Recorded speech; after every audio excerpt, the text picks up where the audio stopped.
godaan lagi di hari yang lain untuk berbuat dosa, kita akan mikir dosa yang kemarin aja belum tentu diampuni. Kita mau melakukan lagi sekarang, subhanallah. Itulah antara khauf dan raja, antara rasa harap dia kepada Allah, harapan kepada ganjaran Allah, harapan kepada surga Allah, dan dia takut kepada neraka Allah. Dan itu adalah sifat seorang, dua sifat yang harus melekat pada diri seorang mukmin. Disebutkan oleh para ulama seperti burung yang terbang dengan dua sayapnya. Tapi insyaallah mungkin di lain kesempatan kita akan bahas belakangnya insyaallah taala. Tafadhol, ada yang mau bersoal jawab? Syaratnya satu pertanyaannya tidak susah, dengan mudah menjawabnya. Yang kedua, sementara satu orang satu pertanyaan dulu. Jadi setiap satu saja. Silakan. Assalamualaikum warahmatullahi wabarakatuh. Waalaikumsalam. Tadi dijelaskan bahwa seorang muslim itu boleh berharap beribadah untuk berharap surga dan takut pada neraka. Saya pernah dengar bahwa Islam itu ada tingkatannya, ada iman, Islam, ihsan. Dan ihsan itu kalau nggak salah ingat itu beribadah tapi tidak mengharapkan surga dan takut pada neraka, kalau nggak salah seperti itu, atau karena kecintaan terhadap Allah. Jadi pandangan seperti itu bagaimana Ustaz? Baik, sebenarnya betul tadi tingkatan dalam Islam itu ada tiga. Ini ada Islam, ada iman dan ihsan. Tapi disebutkan dalam hadis yang dimaksud dengan ihsan adalah anta billahi ka'annaka tarahu. Fa in lam takun tarahu fa innahu yarahu. Jadi seorang yang mencapai derajat ihsan adalah orang yang ketika dia beribadah, dia tahu bahwa dia sedang berhadapan dengan Allah. Kan kita setiap hari disuruh menghadap berapa kali kepada Allah? Satu hari satu malam berapa kali kita disuruh menghadap? 5 kali. Cuma 5 kali. Kalau satu sholat 5 menit, 5 menit ada nggak sholat kita? Masih diragukan, 5 menit juga masih ragu. Taruhlah 5 menit, 5 kali 5 berapa? 25 menit doang dari 24 jam. Kita cuma menghadap kepada Allah 25 menit doang. Udah gitu ngakuinnya apa? 50-50 loh. 50% dunia, 50% akhirat. Kalau 50% dunia, 50% akhirat, berarti 12 jam kita sholat, 12 jam kita tidur, atau kita cari nafkah. Itu baru 50-50. Kalau kita cuma sholat 25 menit ngaku 50-50, ini dolim. Jadi seorang yang beribadah kepada Allah Subhanahu wa taala, dia merasa dilihat atau berhadapan dengan Allah, sehingga dia akan memperbaiki ibadahnya.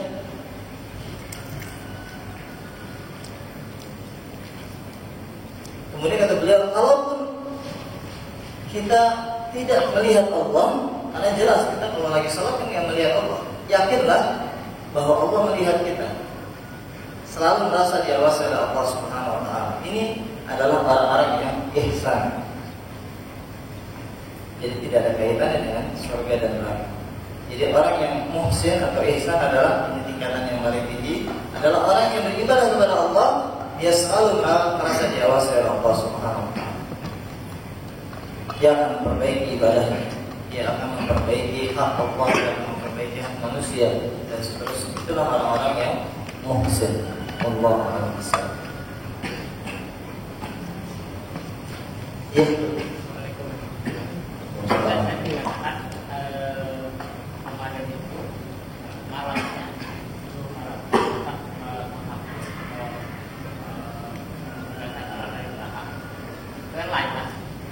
Bagaimana halnya kalau orang itu malamnya tidak ibadah tapi siangnya ibadah? Kan berarti apakah itu bisa siang juga? Jadi maksudnya gitu. Terima kasih. Iya. Bagus sekali pertanyaannya, cukup sulit, tapi saya akan coba jawab. Yang dimaksud malam bukan berarti malam yang benar-benar malam. Maksudnya adalah Allah Subhanahu wa taala akan mencatat hamba-hambanya beribadah di bulan Ramadan di siang hari dengan ibadah yang wajib, dan itulah yang wajib. Kalau dia menambah di malam hari, hukumnya apa? Sunnah, tetaplah sunnah. Artinya kita tidak boleh mencela orang yang tidak melaksanakan ibadah-ibadah yang sunnah. Yang berhak dapat celaan adalah orang-orang yang meninggalkan ibadah yang wajib. Yang wajib di bulan Ramadan adalah kita menjalankan shaum di siang hari selama 1 bulan penuh. Dan Nabi SAW mengatakan, man shoma Ramadhana imanan wa ihtisaban ghufira lahu ma taqaddama min dhanbi. Barang siapa yang berpuasa di bulan Ramadan 1 bulan penuh karena Allah Subhanahu wa taala dan karena mencari ganjaran dari Allah, ghufira lahu ma taqaddama min dhanbi. Allah akan ampunkan dosa-dosa yang telah berlalu. Tapi apakah kita mencukupkan diri dengan ibadah yang wajib, kemudian kita mengatakan saya kan sudah mengamalkan yang wajib, sudah selesai? Apakah kita pastikan bahwa ibadah yang wajib itu diterima semuanya 100%? Atau kita sebenarnya masih pengen nambah? Kenapa? Karena bisa jadi ibadah yang wajib tadi belum sempurna, maka kita tambah dengan yang sunnah. Dalam hadis disebutkan bahwa di akhirat nanti Allah Subhanahu wa taala akan menghisab hamba. Maka ketika Allah mendapati seorang hamba dia kurang sempurna dalam melaksanakan kewajiban, maka Allah perintahkan malaikat lihat amalan-amalan yang sunnah. Apakah dia mengamalkan yang sunnah? Apabila dia mengamalkan yang sunnah, maka tambah kekurangan yang wajib tadi dengan yang sunnah. Maka besar kemungkinan orang-orang yang tidak menambah ibadahnya dengan ibadah yang sunnah ini, dia akan kurang hisabnya nanti di akhirat. Kenapa? Karena yang wajib saja dia laksanakan tadi belum tentu sempurna pahala. Tetapi dia tetap berharap kepada Allah Subhanahu wa taala, mengharapkan ganjaran yang disebutkan tadi, ghufira lahu ma taqaddama min dhanbi. Allah Subhanahu wa taala akan ampunkan dosa-dosa yang telah berlalu. Karena disebutkan dalam hadis Rasulullah SAW menaiki mimbar beliau. Naik anak tangga yang pertama beliau mengatakan amin. Naik lagi anak tangga yang kedua beliau mengatakan lagi amin. Naik anak tangga yang ketiga beliau mengatakan lagi amin. Para sahabat yang ada di sekitarnya bertanya, ya Rasulullah, engkau menaiki mimbarmu dan mengatakan amin, amin, amin. Ada apa dengan engkau ya Rasulullah? Maka beliau SAW mengatakan, tadi malaikat Jibril datang kepadamu dan mengatakan, man adraka Ramadan falam yughfar lahu fa adkhalahu an-nar fa ab'adahu. Faqul amin, faqultu amin. Wahai Muhammad, apabila ada orang yang mendapat di bulan Ramadan tetapi bulan Ramadan itu tidak menyebabkan dia diampuni dosa-dosa. Di antara pengampunan dosa dengan apa? Dengan shaum di siang hari. Man shoma Ramadhana imanan wa ihtisaban ghufira lahu ma taqaddama min dhanbi. Di antara pengampunan dosa juga dengan qiyam Ramadan, dengan salat tarawih di malam harinya. Beliau bersabda, man qama Ramadhana imanan wa ihtisaban ghufira lahu ma taqaddama min dhanbi. Diampunkan dosa-dosa yang telah berlalu. Jadi kalau sholat malam di bulan Ramadan, sholat tarawih, maka akan diampunkan dosa-dosanya yang telah berlalu. Di akhir hadisnya, man qama lailatal qadri, barang siapa yang bangun malam untuk sholat malam bertepatan dengan malam Lailatul Qadar, ghufira lahu ma taqaddama dan diampunkan dosa-dosa yang telah berlalu. Ini adalah sarana-sarana yang Allah persiapkan untuk kita agar kita berusaha untuk mengamalkannya, untuk menembus dosa-dosa kita. Karena Nabi SAW tadi mengatakan, malaikat Jibril datang berdoa, man adraka Ramadan, barang siapa yang mendapat di bulan Ramadan, lewat bulan Ramadan belum juga diampuni dosanya dan justru menyebabkan dia masuk neraka, fa'ab'adahu. Mudah-mudahan Allah menjauhkan orang ini dari rahmat. Faqul amin, katakan amin.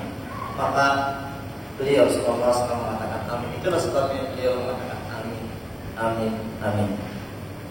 Di antara doa malaikat Jibril adalah siapa yang mendapat di bulan Ramadan, lewat bulan Ramadan belum juga diampuni dosa-dosanya, justru menyebabkan dia masuk neraka. Itulah yang menjadi doa malaikat Jibril. Dan siapa yang mengaminkan? Rasulullah sallallahu alaihi wasallam. Ini adalah ancaman buat kita. Kalau kita tidak berusaha menggapai ampunan Allah Subhanahu wa taala di bulan Ramadan, kapan lagi kita bisa menggapai itu? Jadi Allah sudah memudahkan kita untuk dapat ampunan di bulan Ramadan. Allah Subhanahu wa taala sudah memudahkan kita mendapatkan itqul minan nar, pembebasan hamba dari api neraka di bulan Ramadan. Kita belum berusaha, tidak berusaha menggapainya. Kapan lagi kita akan berusaha?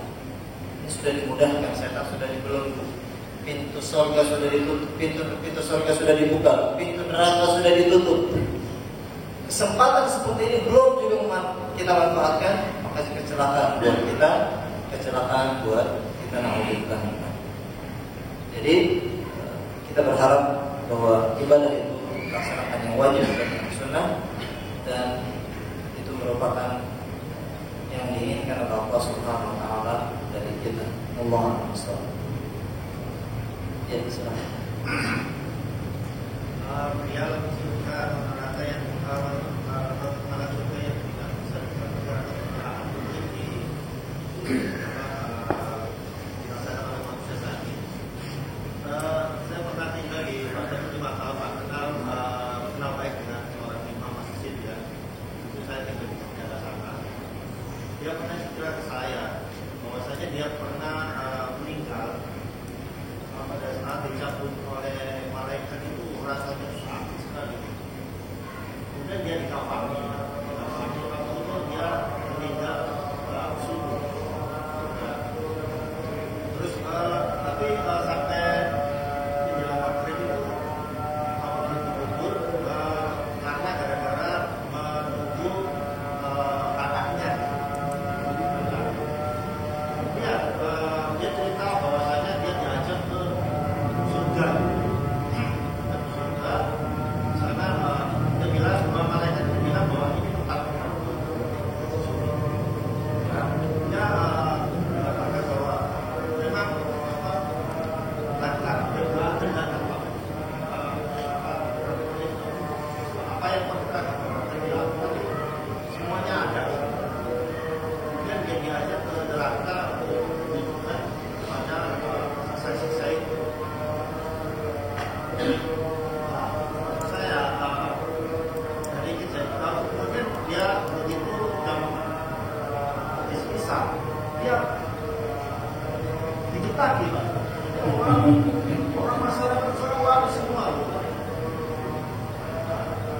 dikembalikan lagi. Tapi sekarang itu, Pak, saya baik sama. Ya kalau nggak itu, kira ceritanya. Iya, terus pertanyaannya gimana? Pertanyaannya gini, Pak. Apakah ada syarat dalil di Al-Quran atau hadis ada bahwa orang-orang tertentu itu akan mengalami seperti itu? Ya, yang jelas ini cerita sebagian orang aja. Tidak ada seorang pun yang dapat keistimewaan seperti itu kecuali Rasulullah SAW. Kita tahu bahwa para sedih dipanggil dari semua pintu, tapi tidak pernah diperlihatkan surga dan neraka. Intinya, kalau kita dapat cerita-cerita seperti itu dari orang, maka sikap kita adalah pertama mengatakan ini tidak mungkin buat seseorang mati kemudian balik lagi ke kehidupan dunia. Berulang-ulang Allah dalam Al-Quran mengatakan bahwa ketika ada orang-orang kafir yang mengatakan Rabbirji'un, ya Allah kembalikanlah aku dalam kehidupan dunia, kata Allah Allah innama kalla wa min waraihim barzakhun kalla innaha kalimatun huwa qailuha wa min waraihim barzakhun ila yaumi yub'ats. Keyakinan kita orang muslim harus yakin ditanamkan dalam hati kita, orang yang sudah mati nggak mungkin bisa balik ke dunia. Kenapa? Karena orang yang mati dia sudah pindah ke alam barzakh. Ketika orang kafir mengatakan Rabbirji'un, ya Allah kembalikan aku dalam kehidupan dunia, kata Allah kalla, tidak mungkin. Kalla itu adalah pasti tidak mungkin. Maka sikap yang pertama kita mendengar cerita seperti ini, kita wajib menolaknya. Karena nggak mungkin ada seorang manusia sudah masuk neraka, sudah masuk surga, dia balik lagi ke dalam kehidupan dunia. Tidak mungkin.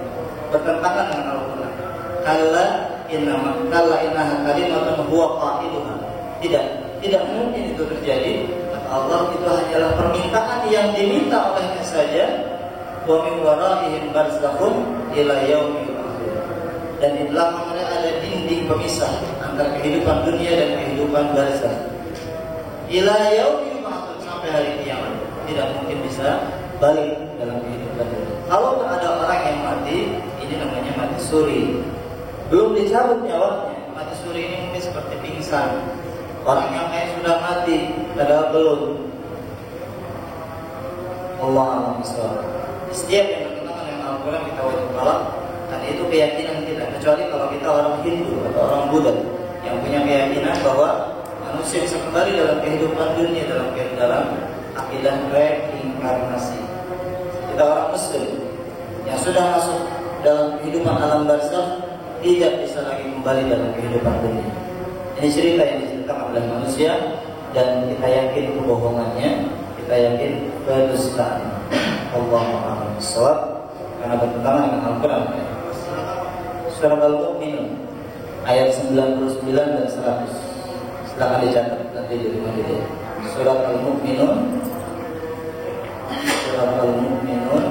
ayat 99 dan 100.